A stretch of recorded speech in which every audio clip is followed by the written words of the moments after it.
So, what we're looking at is life during the war. We have an image that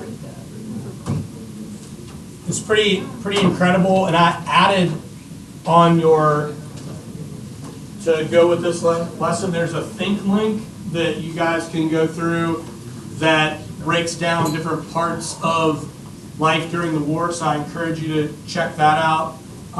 Breaking down the primary document and dealing with a lot of the stuff that we're going to be covering, a lot of the material we're covering in this lesson. Here we have the 31st Pennsylvania bivouac near Washington, D.C., meaning they're encamped near D.C. And did anybody use this particular image when you did your writing assignment on civic responsibility during the Civil War? Anybody choose this one? Nope. Okay. Has anybody seen this one before? No? Okay, great. So what is something that jumps out to you guys in this particular primary document? Yeah? There's children in a war. Yeah. There are families living in camp during wartime. That's probably something that we don't really think about. The fact that in some cases, families actually traveled with armies. Not necessarily into battle. There were some cases where children were serving in battle as soldiers or as drummers, dispatches, different capacity. Another important thing is this guy's wife is traveling along with him. So we can see that there is not just a family unit, but what might this wife be providing for the family here and potentially the rest of the encampment? Right. So maybe food and supply. Maybe she's doing stuff like laundry. Right. She may be doing laundry. It looks like she might have some laundry in front of her.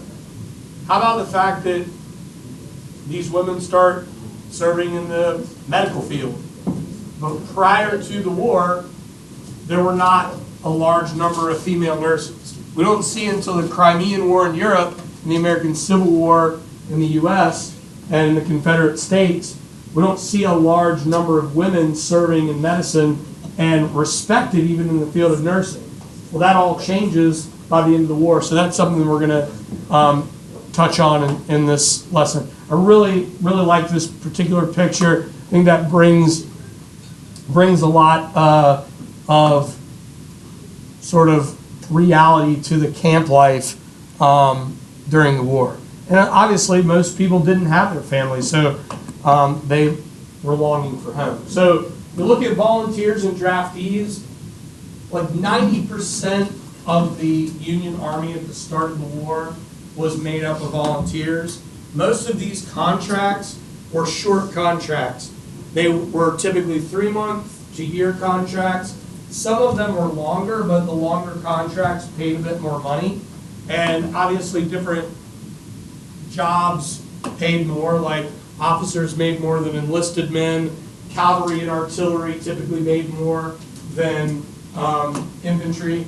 And there was, early on, not a real large need for a draft. But as time goes on, the allure of the adventure of the war, men seeing what was called the elephant, seeing battle at places like Bull Run or Wilson's Creek in the west in '61, or Ball's Bluff outside of D.C. Near Leesburg, Virginia in '61. That changed things. People weren't necessarily thrilled about re-upping their contracts. If they had 3-month or 1-year contracts, they weren't too keen on re-upping. The Confederacy faced the same issues. Very high number of those who volunteered early on, but as the war drags on beyond the first year, it's very difficult to get people to re-enlist. So for re-enlistment, for volunteers, they start jacking up the price of enlistment. They also give bounties for people that will do extended enlistment contracts. But that still didn't give the Union nor the Confederacy the numbers they needed. The first Conscription Act was passed in 1862 by the Confederacy. So the first draft was actually instituted by the Confederacy. This was wildly unpopular. In fact, the Conscription Act nearly led some Confederate states like Georgia to secede or break away from the Confederacy itself. The Union, not long after the Confederacy, will pass their own conscription as well.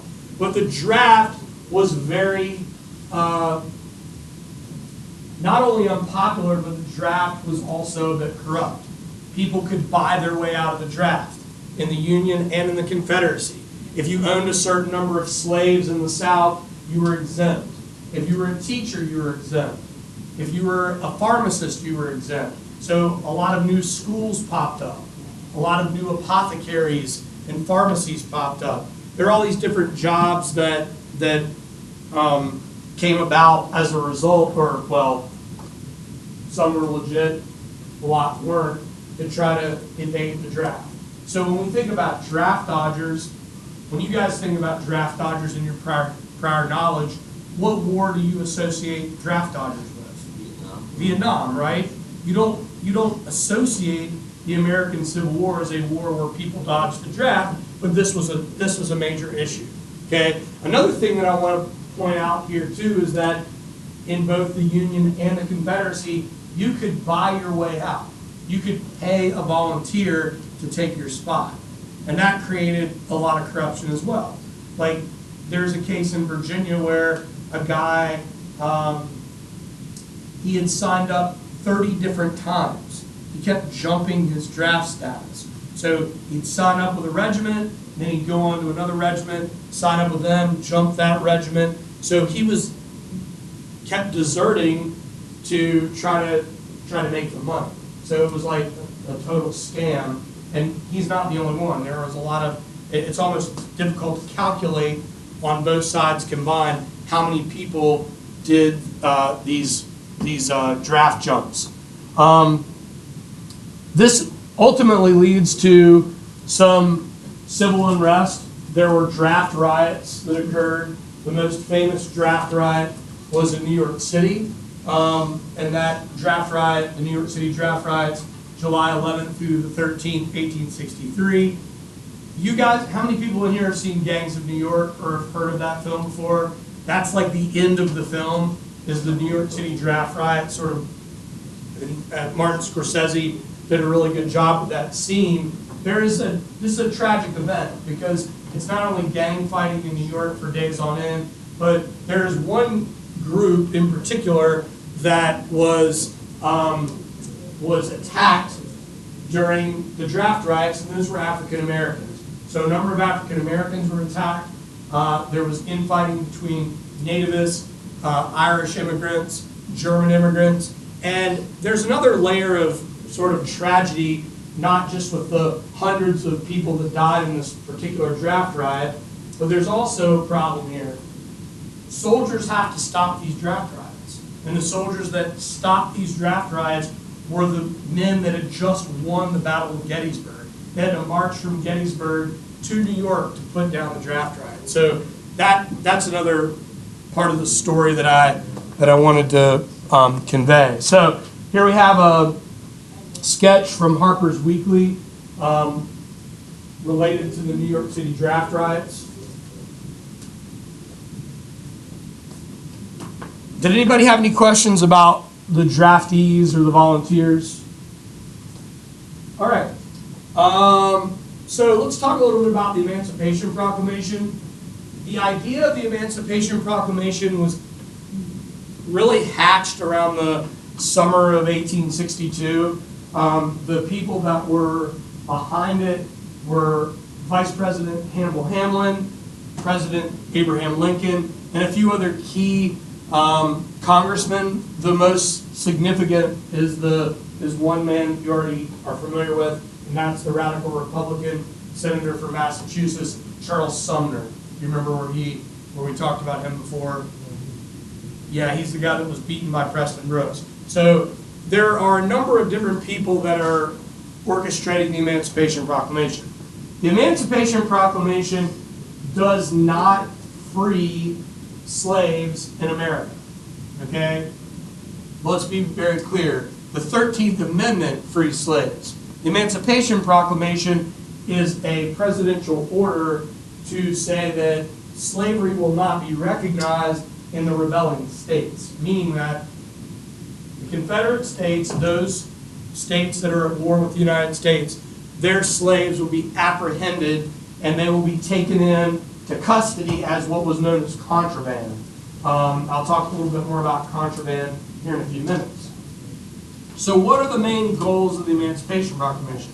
Number one, it is a war aim. Number two, it is a moral crusade. And number three, it is a political move to attempt to keep the European nations out of the war. If you made the war about slavery, which the Emancipation Proclamation will do, then that ultimately keeps England and France from joining the side of the Confederacy, because it will internationally appear that they're fighting to protect the Southern slave system. There's another little issue that I want to talk about as well, and that's the fact that the Emancipation Proclamation, though it is talked about and begins to be drafted in the summer of '62, the two final pushes that push the Emancipation Proclamation into executive order are going to be Frederick Douglass, who is campaigning for the ability for African Americans to serve as soldiers in the fight, and the Battle of Antietam. Antietam was the single bloodiest day of the war. Jackson sent me some cool pictures that he took from the battlefield over the break. It's awesome. Appreciate that. I'll be throwing those in my lesson here moving forward. Lincoln visits the battlefield after the battle, and that is what inspires him to move forward with issuing the Emancipation. So the Emancipation is going to be issued on January 1st, 1863, but there's also an issue here. This is a political cartoon related to the Emancipation Proclamation that's issued by Lincoln on January 1st. And that issue is this: the slaves in the border states, Maryland, Missouri, Kentucky, Delaware, and technically West Virginia, they're not free. So that doesn't obviously sit well with the radical Republicans. It certainly doesn't sit well with the free black community, especially the likes of Frederick Douglass and other leading abolitionists and really the first civil rights movement, if we want to dissect it appropriately, going back to this era.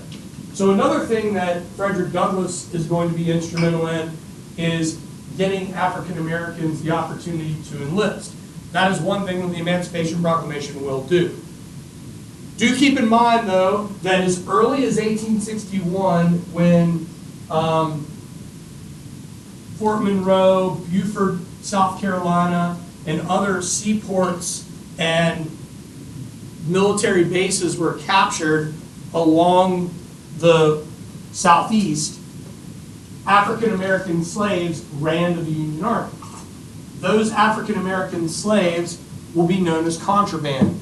That contraband was really, it's kind of like one of the more complex parts of the civic story of the Civil War, because not all Union commanders treated contraband equally. Some brought contraband in with open arms and allowed contraband to serve in the military, serve on labor details, paid contraband. They served as spies. They served as what is known as black dispatches, meaning they were informants. They moved information back and forth between the Union throughout the American South. But there were also people like William T. Sherman who, in one really famous case, abandoned his contraband. The contraband was marching with Sherman's army, and the contraband was left on one side of the bridge, and the bridge was burned, and the army moved on. So again, when we think about this war, it's kind of like we look at things, we have to look at things very sort of objectively, because we can't look at this monolithic, we can't look at contraband in like a monolithic way of saying, oh, well, all contraband were welcomed with open arms by the Union Army and they were taken care of. That was not the case. Many of the contraband during this period of time were exploited, and they were not treated with any type of dignity or civil rights. One of the most early opportunities for civil rights for contraband was a thing that you all are probably familiar with. Are you all familiar with the Freedmen's Bureau? Have you heard of that before? That's where African Americans are going to be educated. Well, we think about the Freedmen's Bureau as a opportunity during Reconstruction, but as early as 1861, 1862, African American contraband captured by the Union Army were being educated in the American South. So a lot of abolitionists from the North came down south to educate it. Obviously, one of the most important opportunities African Americans will have in the war is serving in the military itself. About 350,000 African Americans served in regiments. We typically call, well, they're not typically called, they are called the colored regiments. The most famous of these is the first that's formed, and that's the 54th Massachusetts Regiment that was led by Robert Gould Shaw. Has anyone in here ever seen the film Glory before? Nobody's seen Glory. I almost feel like we need to watch that. We might end up watching Glory at some point before the end of the semester. Yeah, it was nominated for a number of Academy Awards. I can't remember how many they won. And it's basically about the formation of the 54th Massachusetts, and has a star-studded cast, and it goes through their training and the victory in their battle of James Island and their defeat in the Battle of Fort Wagner. African American soldiers were seen as runaways and rebels. They were typically executed when they were captured, and African Americans knew that they were going to face those issues. They served in the Army, they served in the Navy, and there are going to be some really tragic events that will occur. For example, the massacre at Fort Pillow, Tennessee on April 12, 1864. Thanks, buddy. Nathan Bedford Forrest, his cavalry detachment is going to massacre all of the African American soldiers at Fort Pillow, and that becomes a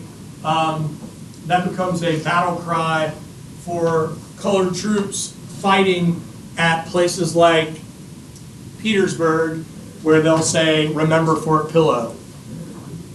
Do keep in mind that the Emancipation Proclamation allows for the African Americans allows the Union to do one major thing here, and that is deplete the Confederate labor supply. So that is significant in relation to not only African Americans serving, but also African Americans being taken in by the Union. This is a painting of the Battle of Fort Wagner with Robert Gould Shaw and the 54th Massachusetts Regiment. Two of Frederick Douglass's sons served in the 54th. All right, so let's talk a little bit about government expansion. The U.S. government expands larger than it ever had before during wartime. Everything from railroads to telegraph lines came under government control. The radical Republicans and the wartime Republicans sort of came together politically, they didn't all agree by any means, but they came together because they knew they were going to have everything geared toward the war effort in order to win the war. So, industrialization focuses on weapons production. Business was not really disrupted in the North because there was not any major battles that were taking place north of Pennsylvania. In fact, Pennsylvania is about as far north as you're going to get with any major battles, with Gettysburg and Carlisle and a few other like small skirmishes throughout. But Gettysburg is your northernmost major battle. Taxes were added, federal income tax, tariffs were doubled to protect northern industry. There is going to be a labor union movement prior to the war, but the war is going to kind of hold the labor union movement back a little bit. We'll see that kick back up in the post-war era with the rise of the Knights of Labor. Some people were pretty shady during the war in production. J.P. Morgan's a good example. He produced faulty weapons and rifles, and they were defective, and then he got them back and reissued them again without fixing them in some cases. Oh, absolutely crazy. In terms of industry and banking, there is a great deal of anti-Semitism in the North and in the South during the war era. And again, a lot of that is more of a religious, political, more religious and political strife. But there's one guy in particular that I want you to focus on, and that is Justin Smith Morrill from Vermont. He's going to be behind much of the sweeping changes that occur in Congress to allow the government to expand during the war era. So these are some of the acts that Morrill was a part of, and I just want to kind of highlight these. So we have the Morrill Tariff Act. It doubled tariffs to protect northern industry in 1861. We have the Homestead Act in 1862, 160 acres in the West, anyone that would go out and settle it. So about $1.20 an acre. You put like $10 down as a down payment, and you could buy all this land with the promise that you were going to do what? Settle it, build a house. Yeah, you had to live there and you had to farm it, right? It was all about cultivation. Did I tell you about that family that took advantage of the Homestead Act? And they went out. I've got one of our double-barrel shotguns that was like made in Cincinnati in 1819, and my family went out there and busted and came back to Virginia, and they brought these two guns back, and my dad got one, and his cousin Johnny got the other one, and my dad completely refurbished the gun. When we do our artifact stuff later in the semester, or next semester, I'm going to see if they'll give me permission to bring it out. I'd like to show you guys. Well, it can't fire. It's like completely, it's been refurbished. Like the hammers don't even work. So we'll see. Justin, it looks nice. Yeah, I want you guys to check it out for sure. I want to see it. That'll be cool. We have the Legal Tender Act. That's the creation of our national currency. So, like, I don't have any cash on me right now. Some of you might. The reason we have greenback currency is because of the Legal Tender Act. I don't know if you also realize this. The reason that we have the agency, the Secret Service, is because of the Legal Tender Act. This is a good trivia question for you, and hopefully you'll win some like free wings and drinks in the future by getting this question right. If you ever get the question, what department of the United States government does the Secret Service fall under? What would you think it might be? It is. It's under the Treasury Department. Excellent. It's not in the executive branch. It's under the Treasury Department. And it's because of the assassination of Lincoln that the Secret Service became the security detail. Okay, but how does money equal Secret Service? Please connect.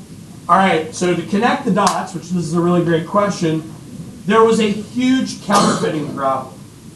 So the Secret Service was established to go out and catch counterfeiters. And that was what their job was before they became the security detail for the president. This is an important one for you guys. The Morrill Land Grant Act. Do I have any Hokies out there? I know I've got a couple over here. And some others. Any Hokies? Hokie, high. Tech, BPI, Solar X, Solar Y. Virginia Tech was established through the Morrill Land Grant Act, as was most of our historically black colleges and universities. They were established not only through Morrill, but also in connection to a famous Union general by the name of Oliver O. Howard. We'll talk more about Howard later. So colleges like Hampton, colleges like Virginia Tech, colleges like Texas A&M, colleges like North Carolina A&T.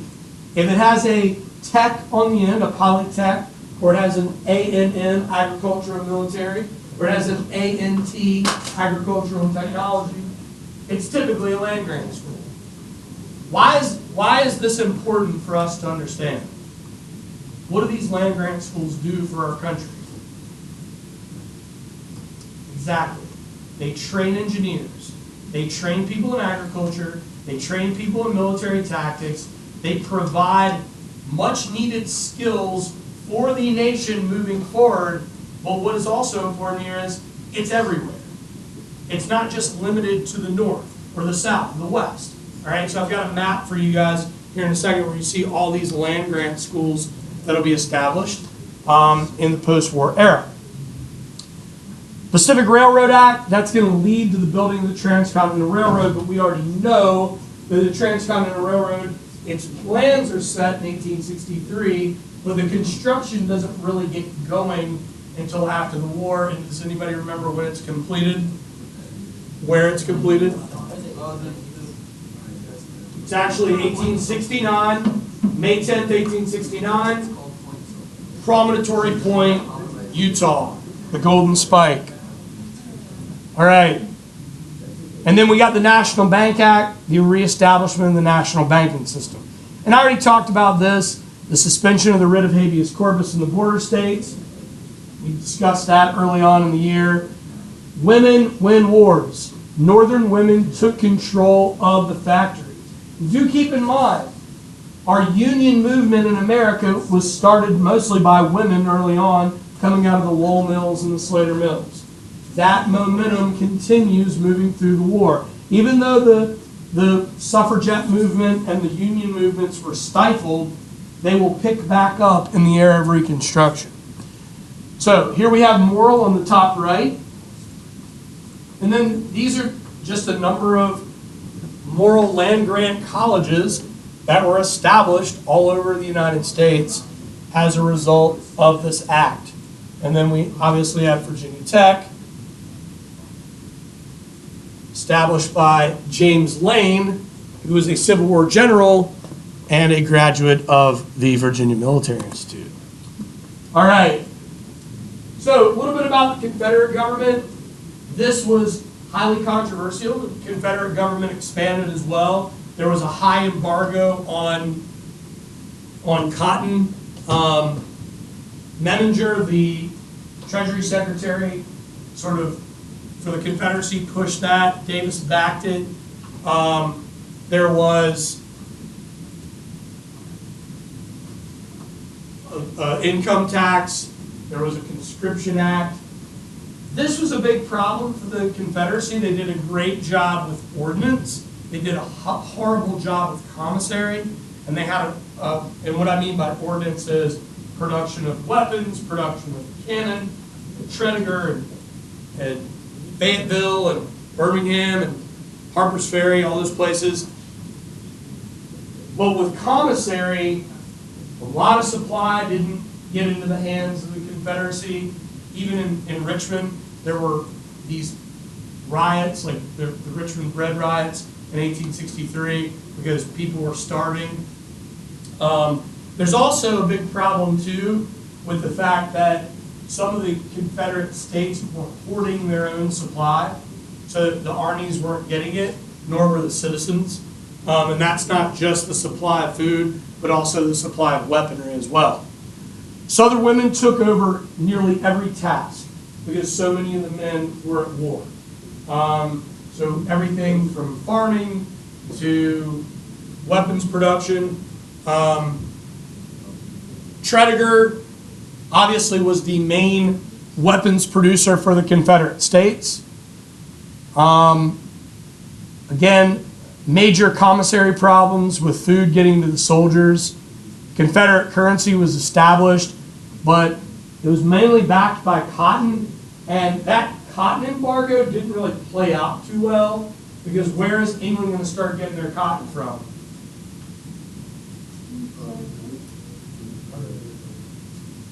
No, you're heading in the right direction. Go back farther east. It's their other colonies. Where are the other British colonies? India. Yeah. So the British are saying, oh, we can't get your tobacco and cotton, we'll grow our own in India. So that embargo actually ended up backfiring on the Confederacy. Confederate currency was also faced high rates of inflation, depreciation and the depletion of the price of goods, and there's another big problem too. Confederate currency was easily counterfeited. So Confederate currency's value can constantly drop. There's another thing that led to the drop of the Confederate currency as well, and that's one of the first things we learned about, or we talked about, and that was the blockade. The blockade tightened more and more and more as the war went on, so that led to the decline of Confederate currency as well. A lot of social tensions over the draft. As I mentioned before, Georgia threatened to secede as a result of the Conscription Act passed by Davis. And then we've got the politics of the war. There's a congressional committee on the conduct of the war. They were led by the radical Republicans. The two leading radical Republicans in the House of Representatives, Thaddeus Stevens from Pennsylvania, in the Senate, Charles Sumner from Massachusetts. Northern Democrats split after the death of Stephen Douglas in 1861. So the War Democrats supported Lincoln, while the Peace Democrats became known as the Copperheads. This is a little ironic because they actually got their name from, they would take a copper penny and they would put it in the lapel of their jacket, and that became the symbol, because who's on the penny? No. Lincoln's not on the penny at this point. That's a Native American's a good example, or a good guess, and Native American heads were on currency. George Washington is another good guess, but he is not on this piece of currency. Buffalo will, but not on this piece of currency. It's the head of Lady Liberty. What do we call Lady Liberty? Not yet. Does anybody know what we call Lady Liberty? We call her Columbia. It's the head of Columbia. So that's on their lapel. But the name gets a double meaning because they want the Confederacy to be their own nation. A lot of the people that led this movement were tobacco growers and tobacco sellers along the Ohio River Valley. So that instead of the name Copperheads being about the lapel, the name Copperhead became associated with the poisonous snake, because they were trying to go after the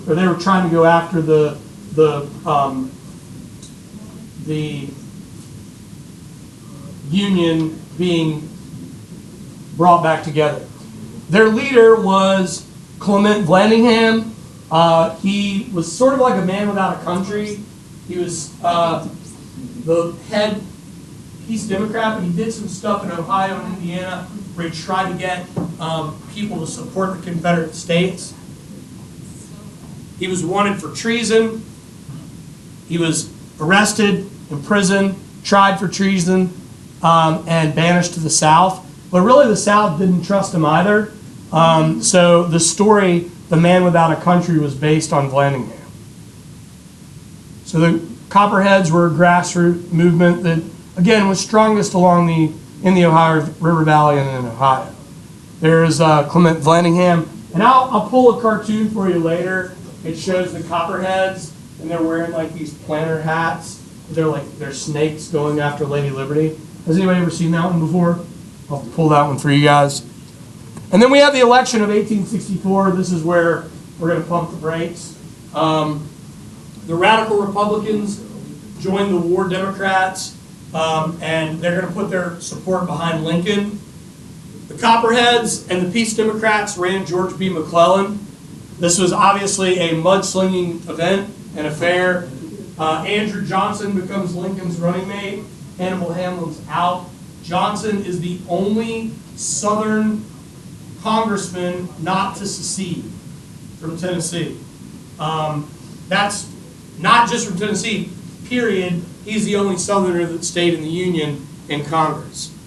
So near Election Day, Sherman's victory in Atlanta will occur, and the Electoral College will be a landslide, 212 to 21. A little bit closer in the popular vote, 2.2 million to 1.8.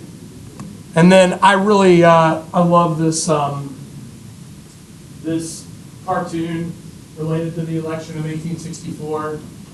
Got Lincoln here. Said, "This reminds me of a little joke."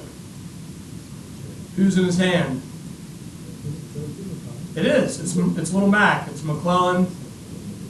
And what is why does he have a shovel?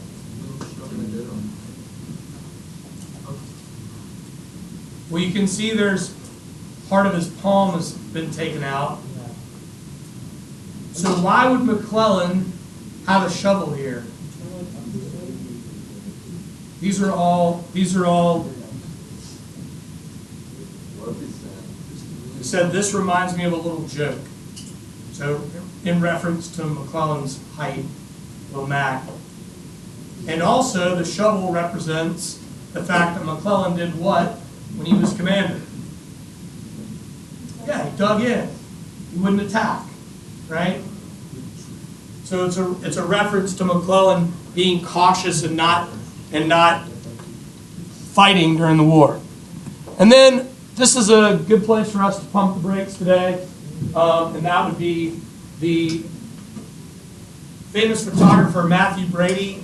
Nearly all of the photos that we have seen and broken down were taken by Mathew Brady or taken by Mathew Brady's staff. He had like somewhere between 20 and as many as 40 photographers at some points in the war moving throughout, taking photographs. He was introduced to photography by the guy that brought photography from France to the United States, Samuel Morse, the same guy, telegraph guy, Morse code. With the outbreak of the Civil War, Brady's passion determined his career. He went on the road, took pictures in camps, took portrait pictures, but also took pictures in battle and after battles. So his photographers were on all war fronts. They were frequently under fire. And they spent hundreds of thousands of dollars in the venture, and they got a really small return. He published a 10-part volume called The Photographic History of the Civil War. Why do you think they had such a small return once their work was presented, published? What's that? Yeah, it's seen enough. Yeah, that's a great job. All right. You guys have any questions for me? All right.